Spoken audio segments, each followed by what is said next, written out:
of the objection, but just to cap up what my learned colleagues have told you, that if before you is a purported Hansard in the form and content that you have been taken through, if before you is a purported Hansard that no one has taken the courage of his or her conviction to certify, if somebody brought before this house a Hansard that is not certified, because certification is done by a particular officer whose signature we can tell, is what is before you a Hansard of the County Assembly of Isiolo or a mere piece of paper? And if we conclude, as I invite you to, that what is before you is a mere piece of paper, to the extent that it is not certified, can we take any other proceedings on the strength of that mere piece of paper? That is what makes this issue a proper preliminary objection for resolution, one way or the other, before we can go into the trial. Secondly, is the issue of the order of court. And I want to address this issue as follows.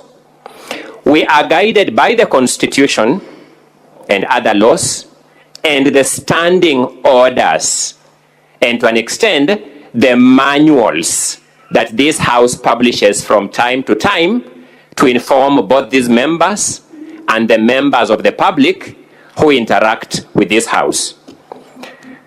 My research has revealed that the latest manual issued by this house is a manual entitled Removal from Office of County Governors and Deputy County Governors Through Impeachment, an easy-to-use manual on the procedures and rules. That manual, on the face of it, was published by the Directorate of Legal Services and the Senate Liaison Office in the year 2025, which is this year. Part 3 of that manual is entitled Judicial Proceedings Against Impeachment.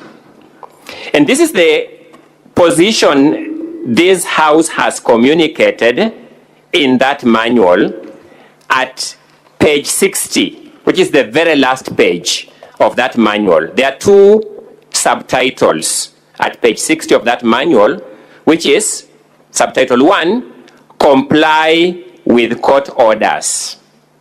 And it says, parliamentary privilege and immunity and the principle of separation of powers do not shield the county assemblies and the Senate from court orders. When court orders are issued, they are binding on the county assembly and the Senate and must be complied with. Failure to comply with court orders may result in the invalidation of the entire process of impeachment by the courts. Then the second subtitle is Participate Actively in Court Proceedings, and this Senate has communicated to us through this manual that ignoring court orders against the county assembly or the Senate is not the solution. If court orders are issued against a county assembly or Senate, the most preferable option is to participate actively in the court proceedings. The county assembly or Senate may apply for review of the court orders or appeal to the next court for variation or the setting aside of the court orders. That is the manual that this house has published as late as this year. Allow me to make the following submissions then. The existence of the orders of court I am going to refer to is not a disputed fact. It is a fact admitted by the county assembly in their written submissions. So the existence of these orders is not a contested issue. And it not being a contested issue, it follows therefore that this Senate can proceed right away to resolve the question of the impact of those orders without investigating whether they exist or they don't exist. Because between the parties, it is an admitted fact.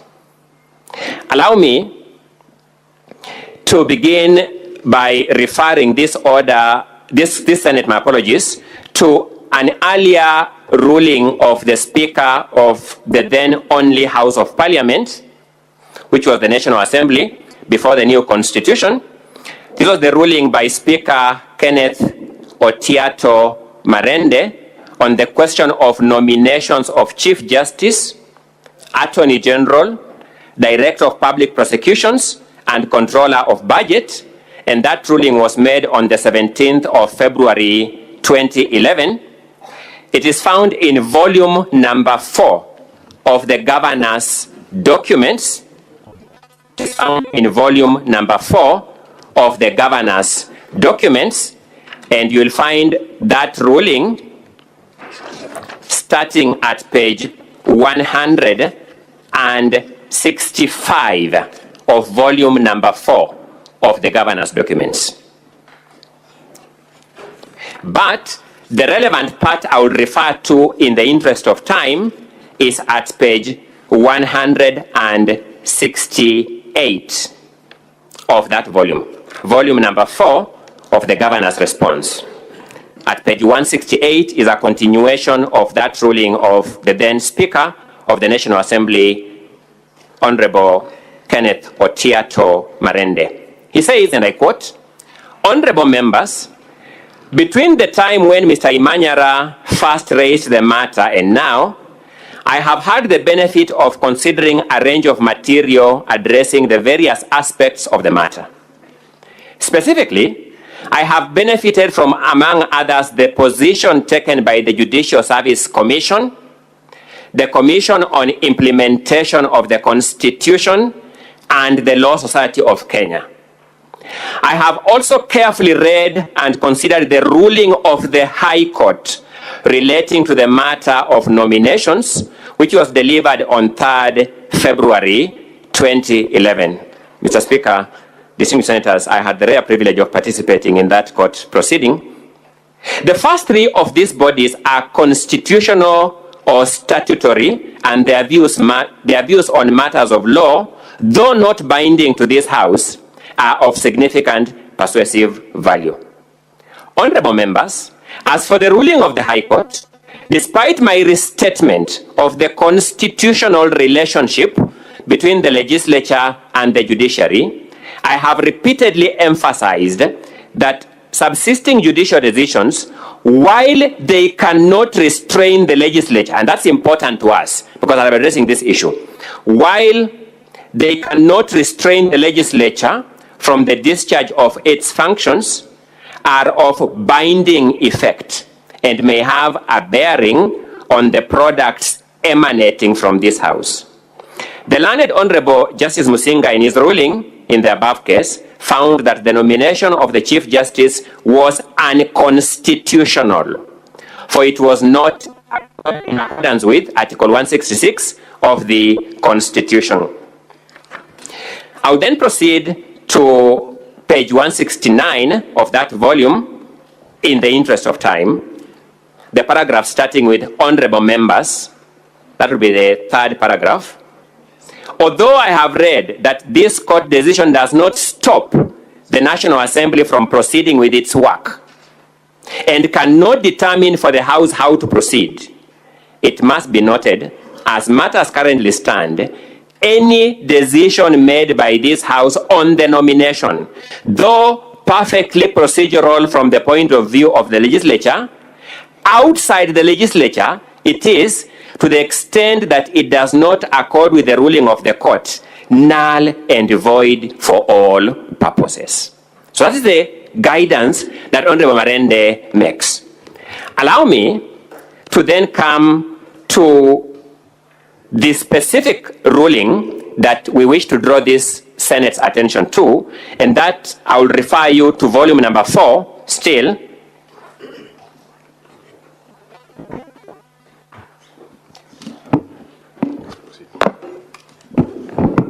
Thank you so much, Mr. Speaker. And as somebody who has been here multiple times, I'm always impressed by the support we get from the administrative teams in this Senate that may have to go on record in the interest of posterity. At page 13 of volume number 4 is a decision of the court in Isiolo High Court, constitutional petition number A004 of 2025. The parties are Honorable Abdi Ibrahim Hassan, the governor now before you as petitioner, and the County Assembly of Isiolo before you as the first respondent. There are two other parties in that matter, but safe to highlight that the parties before you are parties in that suit. They are therefore bound by the decision of that court. At page number 25, allow me to just go straight, Mr. Speaker, to page number 27. You'll find a paragraph 28 of that ruling.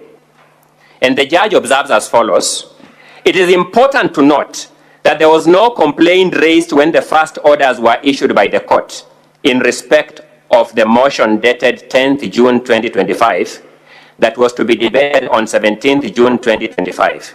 In fact, the sentiments by the mover of that motion, the contemnor, actually vindicate the court, as he has in his affidavit conceded that the motion was defective in substance and marred with procedural irregularities, the very grounds that the petitioner has sought to rely on. The mover of this motion went to court and told the court, it is true that the orders you gave first were right, because the motion I had tabled was marred. It was defective in substance and marred with procedural irregularities. The move of the motion. Allow me to then take you to paragraphs 45, 46, and 47 of that ruling at page number 35 of volume number 4. Paragraph 45, the judge says, therefore, it is the finding of this court that the motion dated 18th June 2025 and debated by the first respondent on 26th June 2025 was in contravention of the conservatory orders of this court issued on 25th June 2025. Hence, the resolution arising therefrom is null and void. Once an act is declared null and void, it is of no legal consequence. A court of law has found that this motion, which has now been brought here before you, senators, is null and void. It is of no legal consequence. Paragraph 46. As stated, the resolution has evidently been submitted to the Speaker of the Senate. It is thus upon the Senate, once informed of the orders herein, which I'm now doing, Mr. Speaker, distinguished senators, to determine if it will proceed to handle the said resolution, thus abating a blatant disregard of the rule of law or the respect of orders. The matter at hand calls for a stand to be taken by the constitutional organs involved. What they choose to do will have set a precedent on the necessity for compliance with court orders. It is a choice between anarchy and constitutionalism. Distinguished senators, the judge is saying this. The judge is saying, I am aware. I cannot stop you from doing your work. So he's saying, proceed and go to Senate. And that, to my mind, was an extremely wise move by the judge, considering historical pleas for there to be institutional committee between institutions and to respect the powers of each organ. But the judge is saying, so you decide for yourselves how you will proceed. I have made a finding that that motion is null and void and of no effect. I want to contradistinguish this with other scenarios that the other side will draw your attention to shortly. The judge has not issued a conservatory order against this Senate. The judge has made a determination on the validity of the motion purportedly debated and purportedly approved by the County Assembly of Isiolo. The judge has made a determination. It is null and void and of no legal consequence.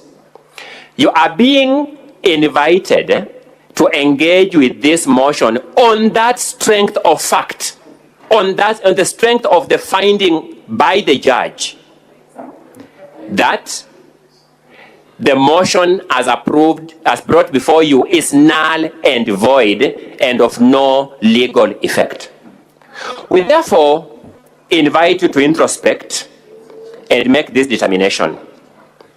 When the impeachment law calls upon you to determine a motion that has been approved by the county assembly, is it just any motion or a valid motion? If there is information before you that the motion is invalid for any reason, what is the precedent that has been set by this Senate? It is against that background that I wish to draw this Senate's attention to its resolution that is found from pages 136 of volume 4 of the governor's documents. And this was the determination of the proposed removal from office by impeachment of the governor of Kericho County, Honorable Dr. Eric Kipkoech Mutai. On that occasion, the validity of the resolution was questioned on the ground that the motion had not met the threshold. And rightly, this House found that it could not move a step further because validity of the motion is an important precondition to the carrying out of the trial process on the motion. Similarly, by parity of reasoning, today, validity of another motion has been impugned on two grounds. One, there was no sitting known to law of the County Assembly of Isiolo to approve the motion. And number two, in any event, a court of competent jurisdiction has made a finding that whatever came from the County Assembly of Isiolo is null and void and of no legal consequences. Will you, in the face of the precedents you have set by previous speakers' rulings and by resolution in the case of Kericho County Governor's case, proceed to trial on that understanding?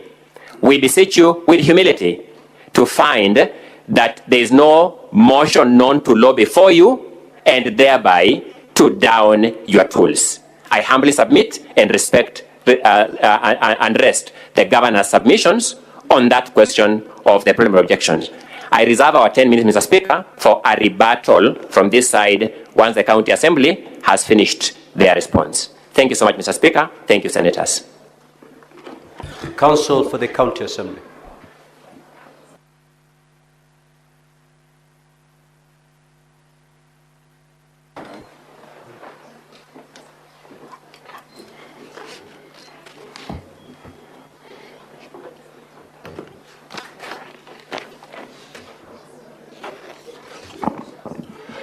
Mr. Speaker, I will respond to the arguments that have been made by my learned colleagues for the governor, and I am the only member of the team for the Assembly that will respond to those preliminary issues. Mr. Speaker, I am grateful for the opportunity to respond to those preliminary issues. I shall constrain myself to the time that Mr. Speaker has gladly extended our way. Mr. Speaker, I wish to start my response to those preliminary issues by stating that a preliminary issue, by definition, must be an issue that goes to the ability of this House to entertain the motion before it. It cannot be an issue that is merely important to the governor. It cannot be an issue that is merely important to the governor. Sorry, I cannot see my time. Thank you very much. It cannot be an issue that is merely important to the governor, and the governor then chooses to bring it forward and deal with it as a preliminary issue, and it does not go to the ability of this House to hear the motion before it. And, Mr. Speaker, it is settled that a preliminary issue assumes that the facts are settled. Mr. Speaker, the consideration of what the Governor's Council purports to be a preliminary issue involves the detailed consideration of evidence. I was constrained to stand up on my feet and object whilst my learned colleagues were on their feet, because it was apparent that what my learned colleagues were doing for the Governor was leading evidence. They were testifying. They were referring to contested statements in the bundles of both documents, and there are responses from the